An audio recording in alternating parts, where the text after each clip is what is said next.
Hello दोस्तों, मैं अमित कुमार सिंह आपका अमित सिविल सर्विसेज एकेडमी में बहुत बहुत स्वागत करता हूं।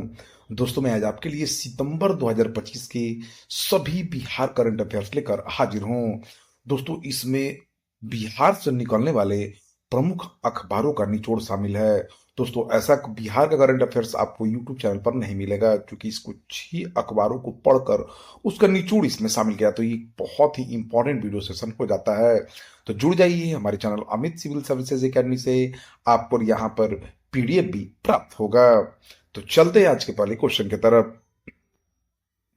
21 सितंबर 2025 को पटना हाई कोर्ट के मुख्य न्यायाधीश कौन बने हैं? तो दोस्तों, न्यायमूर्ति विपुल एम पंचोली की जगह न्यायमूर्ति पवन कुमार भीमप्पा भजंथरी को अस्थायी रूप से पटना हाईकोर्ट का मुख्य न्यायाधीश नियुक्त किया गया है। यह घोषणा तब हुई जब पटना हाईकोर्ट के पूर्व मुख्य न्यायाधीश न्यायमूर्ति विपुल एम पंचोली सुप्रीम कोर्ट में बतौर वरिष्ठ जज पदोन्नत हो गए हैं। पटना हाईकोर्ट की स्थापना 3 फरवरी 1916 को हुई थी। दूसरा क्वेश्चन, बिहार के किस जिले में स्थित गोकुल जलाशय को रामसर का दर्जा मिला है? देखिए दोस्तों, बिहार के हाल ही में सितंबर में बिहार के 2 स्थानों को रामसर का दर्जा मिला है। इसमें एक बक्सर का गोकुल जलाशय है। बिहार ने जैव विविधता और आर्द्र भूमि संरक्षण के क्षेत्र में एक और ऐतिहासिक उपलब्धि हासिल की है। राज्य के बक्सर जिले में स्थित गोकुल जलाशय, जो 448 हेक्टेयर में फैला हुआ है, और पश्चिमी चंपारण जिले की उदयपुर झील, जो 319 हेक्टेयर में फैला हुआ है, को अंतर्राष्ट्रीय महत्व की आर्द्र भूमि यानी रामसर साइट का दर्जा मिल गया है। इसके साथ ही बिहार में ऐसे स्थलों की संख्या बढ़कर 5 हो गई है, और भारत में कुल 93 रामसर स्थल हो गए हैं। बिहार का दोस्तों पहला रामसर स्थल की बात की जाए तो वह कांवर झील बेगूसराय है। 2 और रामसर स्थल नागी और नकडी पक्षी अभयारण्य जमुई में है। तीसरे क्वेश्चन, बिहार के किस जिले के रहने वाले शैलेश ने 12वीं वर्ल्ड पैरा एथलेटिक्स चैंपियनशिप में हाई जंप स्पर्धा में स्वर्ण पदक जीतकर इतिहास रच दिया है? तो दोस्तों, जमुई के शैलेश कुमार, बिहार के जमुई जिले के पैरा एथलीट शैलेश कुमार ने विश्व पैरा एथलेटिक्स चैंपियनशिप में स्वर्ण पदक जीतकर इतिहास रच दिया। पोलियो से प्रभावित शैलेश ने पुरुषों की ऊंची कूद T63 स्पर्धा में 1.91 मीटर की छलांग लगाकर चैंपियनशिप रिकॉर्ड बनाया है। किसान परिवार में जन्मे शैलेश ने गरीबी और शारीरिक मुश्किलों को पार करते हुए मुकाम हासिल किया है। 2017 में नंगे पांव दौड़कर उन्होंने पहला पदक जीता था। तो ये बहुत ही ऐतिहासिक काम किया शैलेश कुमार ने। दोस्तों, बिहार के अगर खेल मंत्री की बात की जाए तो सुरेंद्र मेहता है। बिहार राज्य खेल प्राधिकरण के महानिदेशक की बात की जाए तो रविंद्रन शंकरन है। चौथे क्वेश्चन की तरफ, आपको हमारा वीडियो कैसा लगता है दोस्तों, कमेंट करके जरूर बताइए। वीडियो में अगर सुधार की जरूरत है वो भी बताइए। ठीक है, चलते हैं चौथे क्वेश्चन की तरफ। हाल ही में एक रिपोर्ट के अनुसार वित्तीय वर्ष 2024-25 के दौरान बिहार की विकास दर कितनी प्रतिशत रही है? देखिए दोस्तों, बिहार के वित्त मंत्री उप मुख्यमंत्री ने बताया कि वित्तीय वर्ष 2024-25 के दौरान बिहार की जो विकास दर है वो 8.64% रही है। एक वर्षों के दौरान बिहार की अर्थव्यवस्था 4.89 लाख करोड़ से बढ़कर 5.31 लाख करोड़ हो गई है। बिहार का राजकोषीय घाटा में भी कमी आई है, 2.9% रह गया है। हाल के सम्मेलनों में बिहार को 2.3 लाख करोड़ के निवेश प्रस्ताव प्राप्त हुए हैं।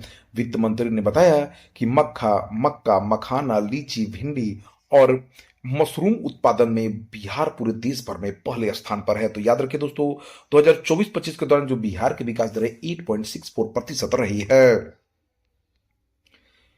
पांचवें क्वेश्चन की तरफ, वित्तीय वर्ष 2024-25 के दौरान बिहार में कुल कितना लाख मीट्रिक टन धान का उत्पादन हुआ? बहुत ही इंपॉर्टेंट क्वेश्चन है दोस्तों, याद रखिए। अनाज से संबंधित क्वेश्चन भी पूछे जाते हैं इकोनॉमिक सर्वे में। तो देखिए दोस्तों, 99.3 लाख मीट्रिक टन धान उत्पादन हुआ है। वित्तीय वर्ष 2024-25 के दौरान बिहार में कुल 99.34 लाख मीट्रिक टन धान का उत्पादन हुआ। वित्तीय वर्ष 2024-25 के दौरान बिहार में कुल गेहूं उत्पादन की बात की जाए तो 78.27 लाख मीट्रिक टन हुआ है। मक्का का उत्पादन लगभग 2024-25 के दौरान 66.03 लाख मीट्रिक टन मक्का उत्पादन भी हुआ है।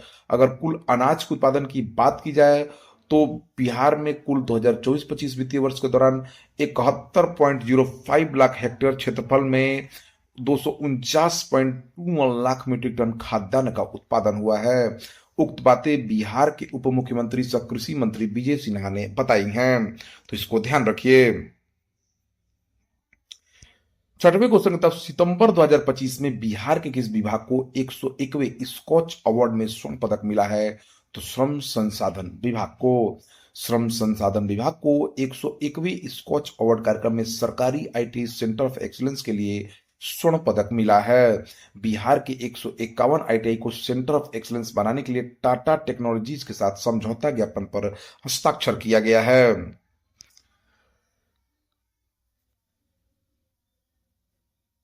बिहार के श्रम संसाधन मंत्री संतोष कुमार सिंह हैं।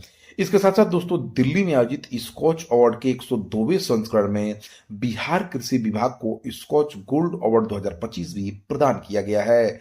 बिहार के कृषि मंत्री विजय सिन्हा हैं। 21 सितंबर 2025 को सीएम नीतीश कुमार ने बिहार के किस जिले में doctor APJ Abdul Kalam science city का उद्घाटन किया है? तो पटना में। बिहार की राजधानी पटना में 889 करोड़ की लागत से बनी doctor APJ Abdul Kalam science city का उद्घाटन मुख्यमंत्री नीतीश कुमार ने 21 किया है। 21 एकड़ में फैला यह केंद्र छात्रों के लिए विज्ञान को सरल और मनोरंजक बनाएगा।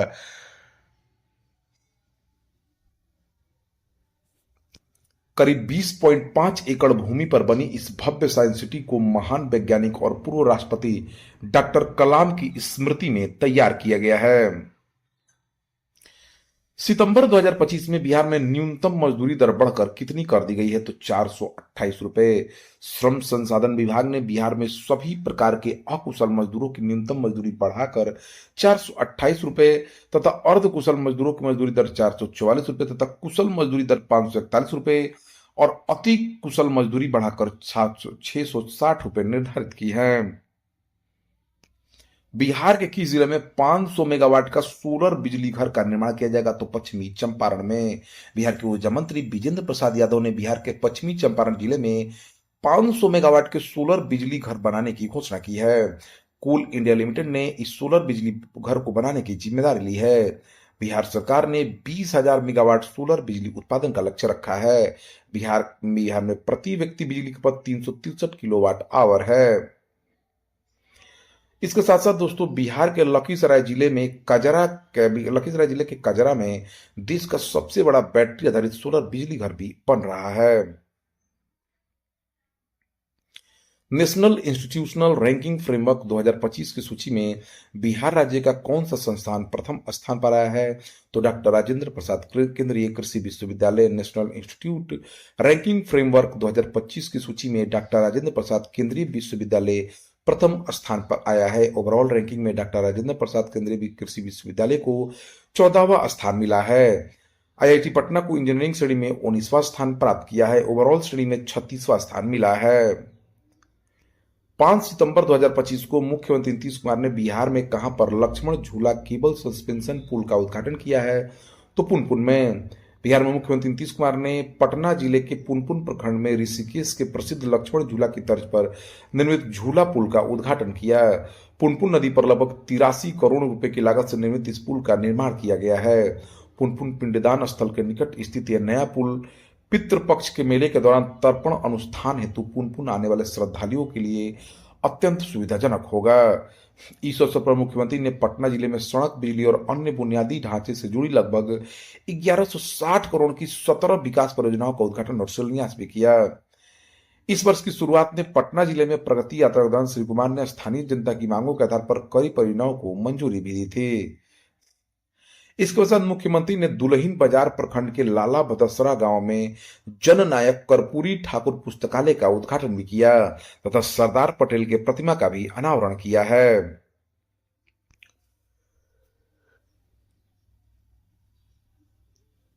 नेक्स्ट क्वेश्चन की तरफ दोस्तों, खुद की कंपनी चलाने में बिहार की जीविका दीदी देश भर में पहले स्थान पर आई है।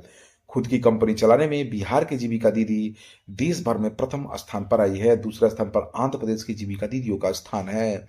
बिहार की जीविका दीदियां 70 से अधिक कंपनियां चला रही हैं। बिहार के ग्रामीण क्षेत्र की महिलाओं के सामाजिक एवं आर्थिक सशक्तिकरण के उद्देश्य से वर्ष 2007 में शुरू की गई जीविका परियोजना अब राज्य में सामाजिक विकास एवं बदलाव की वाहक बन गई है। बिहार में लगभग 1.21 करोड़ जीविका दीदियां हैं। हरियाणा में आयोजित राष्ट्रीय कराटे चैंपियनशिप में पटना विश्वविद्यालय की किस छात्रा ने 50 किलो भार वर्ग में कांस्य पदक जीता है? तो स्वाति कुमारी ने। हरियाणा में आयोजित राष्ट्रीय कराटे चैंपियनशिप में पटना विश्वविद्यालय की छात्रा स्वाति कुमारी ने 50 किलो भार वर्ग में कांस्य पदक जीतकर बिहार का नाम पूरे देश भर में रोशन कर दिया है। बिहार खेल प्राधिकरण के महानिदेशक रविंद्र शंकरन है। बिहार के खेल मंत्री सुरेंद्र मेहता हैं। हाल ही में एक रिपोर्ट के अनुसार बिहार में राष्ट्रीय राजमार्ग की कुल लंबाई 6,389 किलोमीटर है। बिहार में अभी कुल 57 NH है। देश में सबसे अधिक महाराष्ट्र में 18,462 किलोमीटर NH है। बिहार में 1 लाख आबादी पर मात्र 4.54 किलोमीटर NH है। बिहार के पथ निर्माण मंत्री श्रीनिधि नवीन हैं। बिहार क्रिकेट संघ के नए अध्यक्ष हर्षवर्धन बनाए गए हैं। बिहार क्रिकेट एसोसिएशन के पूर्व अध्यक्ष राकेश तिवारी के बेटे हर्षवर्धन उनकी जगह बिहार क्रिकेट संघ के नए अध्यक्ष बन गए हैं। 24 साल के हर्षवर्धन BCA अध्यक्ष के तौर पर अपने पिता राकेश तिवारी की जगह लेंगे। इतनी कम उम्र में कोई अब तक BCA में अध्यक्ष नहीं बना है। पीएम मोदी ने बिहार राज्य जीविका निधि साख सहकारी संघ लिमिटेड का शुभारंभ किस तिथि को किया है?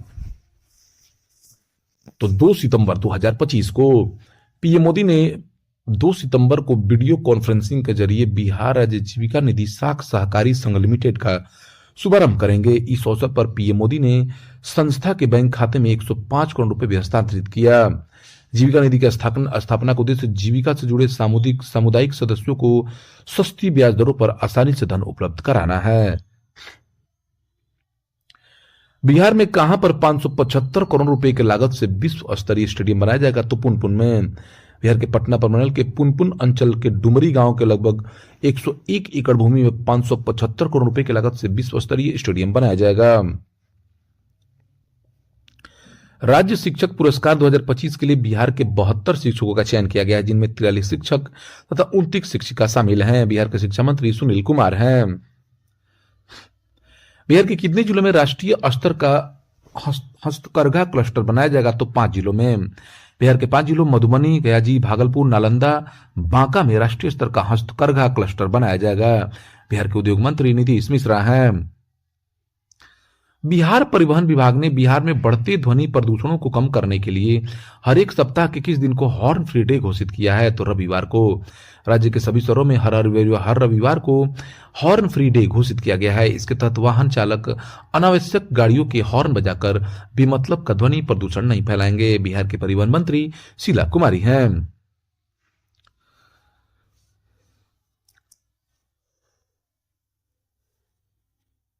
जमशेदपुर में चल रही ईस्ट जोन राष्ट्रीय बैडमिंटन प्रतियोगिता में बिहार की पुरुष टीम ने कांस्य पदक जीत लिया है। मुख्यमंत्री नीतीश कुमार ने मुख्यमंत्री महिला रोजगार योजना की शुरुआत 7 सितंबर 2025 को की है। इसका उद्देश्य महिला में उद्यमिता और स्वरोजगार को बढ़ावा देना है। इस पहल के अंतर्गत 2 लाख तक की वित्तीय सहायता प्रदान की जाएगी, जिसमें 50% गैर वापसी योग्य अनुदान के रूप में और शेष 50% मुक्त ऋण के रूप में दिया गया है। देखिए दोस्तों, इसके तहत सीड मनी 10,000 सरकार ने उपलब्ध कराया है। राजगीर में आयोजित एशिया कप मेंस हॉकी 2025 में कौन सी देश की टीम जीत गई है? तो दोस्तों दक्षिणी कोरिया। भारत ने hero Asia cup Rajgir Bihar 2025 sorry दोस्तों, इसमें भारत होगा, गलती से दक्षिण कोरिया लग गया है। ठीक है, भारत ने hero Asia cup Rajgir Bihar 2025 जीत लिया है। कोरिया को 4-1 से हरा दिया। भारतीय पुरुष हॉकी टीम ने रविवार को राजगीर स्पोर्ट्स कॉम्प्लेक्स में कोरिया को रोमांचक फाइनल में 4-1 से हराकर hero Asia cup Rajgir Bihar 2025 का खिताब जीत लिया है। तो दोस्तों यहां पे ऑप्शन गलत है, थोड़ा ध्यान दे लीजिएगा। बिहार के किस व्यक्ति को नेशनल प्रिंसिपल अवार्ड से सम्मानित किया गया? तो डॉक्टर उमेश प्रसाद सिंह को। प्राकृतिक स्कूल के संस्थापक डॉक्टर उमेश प्रसाद सिंह को नेशनल प्रिंसिपल अवार्ड से दिल्ली में सम्मानित किया गया। यह सम्मान नीति आयोग, उद्योग विभाग तथा सूक्ष्म लघु उद्यम मध्यम उद्योग विभाग द्वारा शिक्षा के क्षेत्र में उत्कृष्ट योगदान के लिए दिया गया है। 11 सितंबर 2025 को नवाचार और उद्यमिता के लिए पहला बिहार आइडिया फेस्टिवल पटना में आयोजित किया गया। 11 सितंबर 2025 को नवाचार और उद्यमिता के लिए पहला बिहार आइडिया फेस्टिवल का आयोजन पटना के बापू सभागार में किया गया। इस कार्यक्रम में केंद्रीय वाणिज्य मंत्री बिहार में 4 औद्योगिक पार्क स्थापित करने की भी घोषणा की। राजधानी के बापू सभागार में उद्योग विभाग की ओर से आयोजित Bihar industrial investment promotion package 2025 के शुभारंभ और बिहार आइडिया फेस्टिवल के समापन समारोह को संबोधित कर रहे थे। कार्यक्रम में वीआईआईपी पैकेज 2025 लॉन्च करने के साथ उसकी पुस्तिका वन ब्लॉक वन प्रोडक्ट पर आधारित पुस्तिका तथा मुख्यमंत्री उद्यमी योजना और बीएलयूआई की पुस्तिका का विमोचन किया गया। इसी क्रम में माननीय केंद्रीय मंत्री पीयूष गोयल ने पटना स्थित एपीडा कार्यालय का वर्चुअल उद्घाटन करने के साथ मखाना के 3 कंटेनर डिपो को न्यूजीलैंड, अमेरिका और कर्नाटक भी रवाना किया। बिहार आइडिया फेस्टिवल में प्रथम स्थान पटना के शशि कुमार और उनकी टीम को मिला, द्वितीय स्थान सहरसा के आदर्श आरव और उनकी टीम को, जबकि तृतीय स्थान पश्चिमी चंपारण की शांभवी शर्मा और उनकी टीम को मिला। इस कार्यक्रम में बिहार के उप मुख्यमंत्री सह वित्त मंत्री सम्राट चौधरी, उद्योग मंत्री नीतीश मिश्रा तथा बिहार के मुख्य सचिव प्रत्यय अमृत उपस्थित रहे।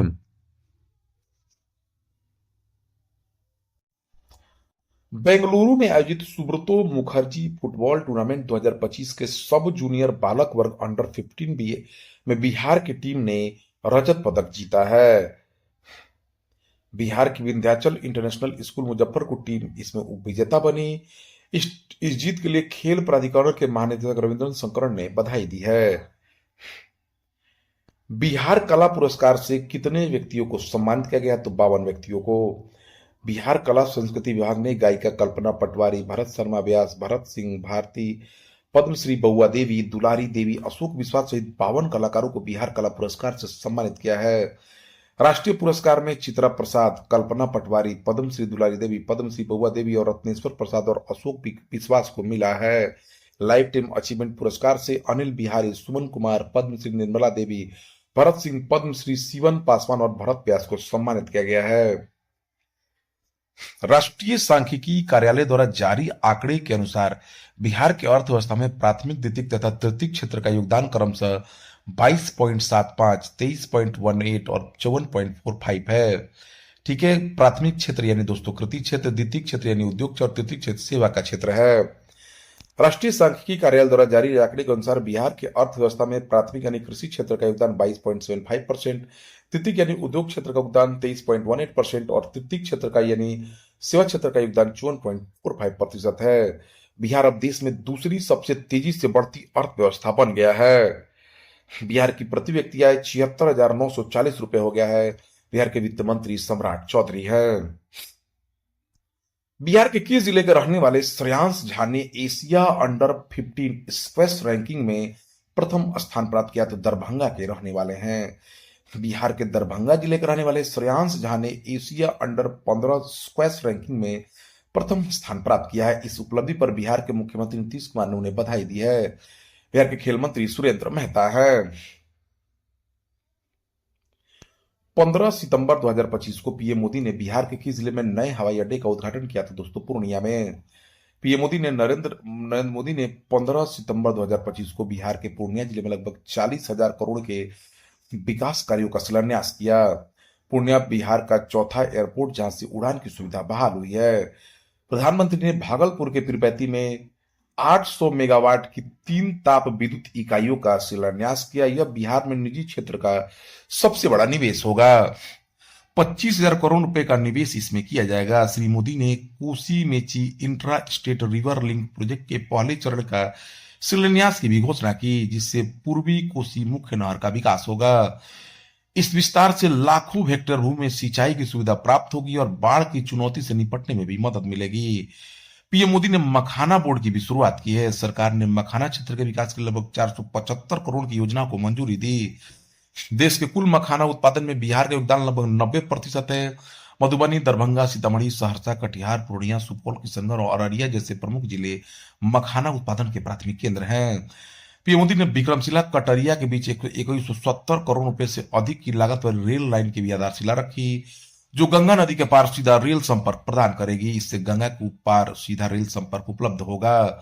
क्षेत्र के लोगों को काफी लाभ होगा। पीएम मोदी ने अररिया गलगलिया के बीच 4410 करोड़ से अधिक की लागत वाली नई रेल लाइन का भी उद्घाटन किया। पीएम मोदी ने पूर्णिया में 6 सॉर्टेड सीमेंट सुविधा का भी उद्घाटन किया। ये राष्ट्रीय गोकुल मिशन के तहत एक अत्याधुनिक वीर्य केंद्र है जो सालाना 5 लाख 6 सॉर्टेड सीमेंट खुराक का उत्पादन करने में सक्षम है। बिहार के किस जिले में स्थित जितवारपुर को शिल्प ग्राम के रूप में विकसित किया जाएगा? तो मधुबनी में स्थित है। बिहार के मधुबनी जिले में स्थित जितवारपुर को शिल्प ग्राम के रूप में विकसित किया जाएगा। इसके लिए 9 करोड़ रुपए खर्च किए जाएंगे। मधुबनी जिले का जितवारपुर देश और दुनिया में स्कूल ऑफ मिथिला पेंटिंग के नाम से मशहूर है। जितवारपुर के 40 से अधिक कलाकारों को राज्य तथा राष्ट्रीय पुरस्कार मिल चुका है। इस गांव के 400 मकानों पर मिथिला पेंटिंग बनाई जाएगी। दुनिया का सबसे बड़ा आंख का अस्पताल बिहार के किस जिले में बनाया जाएगा? तो सारण जिले में। दुनिया का सबसे बड़ा आंख का अस्पताल बिहार के सारण जिले के मस्तीचक में बनाया जाएगा। इस अस्पताल का नाम अखंड ज्योति अस्पताल होगा। इस अस्पताल को बनाने में शंकरा आई फाउंडेशन यूएसए सहयोग कर रहा है। इसमें 3 लाख तक की सर्जरी निःशुल्क होगी। बिहार के स्वास्थ्य मंत्री मंगल पांडे हैं। बिहार का पहला जीविका दीदी मार्ट पटना के गर्दनी बाग में खोला जाएगा। दोस्तों, हाल ही में नालंदा में जीविका दीदियों का पहला जीविका दीदी हाट खोला गया था। पहली बार बिहार की कौन सी कंपनी ने शेयर मार्केट में अपना आईपीओ लॉन्च किया? तो बीएमडब्ल्यू वेंचर्स ने। पहली बार बिहार की कंपनी बीएमडब्ल्यू वेंचर्स ने शेयर मार्केट में अपना आईपीओ लॉन्च किया है। इस कंपनी ने बिहार को पहली बार राष्ट्रीय पटल पर पहचान दिलाई है। कंपनी के 1200 से अधिक डीलर हैं। बिहार के उद्योग मंत्री नीतीश मिश्रा हैं। सितंबर 2025 में झारखंड के रांची में आयोजित 36वीं पूर्वी जोन जूनियर एथलेटिक चैंपियन 2025 में बिहार की टीम दूसरे स्थान पर रही है। पहले स्थान पर झारखंड की टीम रही। बिहार की टीम ने 20 स्वर्ण, 18 रजत और 21 कांस्य सहित 59 पदक जीते हैं। डिंडीगुल तमिलनाडु में आयोजित 71वीं सीनियर राष्ट्रीय बाल बैडमिंटन चैंपियनशिप में बिहार की महिला टीम ने कांस्य पदक जीता है। बिहार में कहां पर रॉयल भूटान बौद्ध मंत्री मोनेस्ट्री का लोकार्पण किया गया? तो राजगीर में। बिहार के राजगीर में नवनिर्मित रॉयल भूटान बौद्ध मंदिर का आज पारंपरिक रीति रिवाजों और बौद्ध रीति रिवाजों के साथ उद्घाटन किया गया। राजगीर भगवान बुद्ध की तपोभूमि और बौद्ध धर्म में इसका विशेष महत्व है। भूटान के प्रधानमंत्री सोरिंग तोब्गे, केंद्रीय अल्पसंख्यक कार्य मंत्री किरण रिजिजू और दोनों देशों के प्रतिनिधियों ने भूटानी परंपरा के अनुसार इस मंदिर का उद्घाटन किया। इस अवसर पर भूटान के प्रधानमंत्री ने कहा कि बौद्ध मंदिर भारत और भूटान के बीच मैत्री के बंधन को और मजबूत करेगा। तो दोस्तों, यह रहा बिहार करंट अफेयर्स सितंबर 2025 के सभी इंपॉर्टेंट बिहार करंट अफेयर्स। ऐसे ही वीडियो हम देखते रहिए। हमारे चैनल को सब्सक्राइब करिए। Thank you for watching my videos.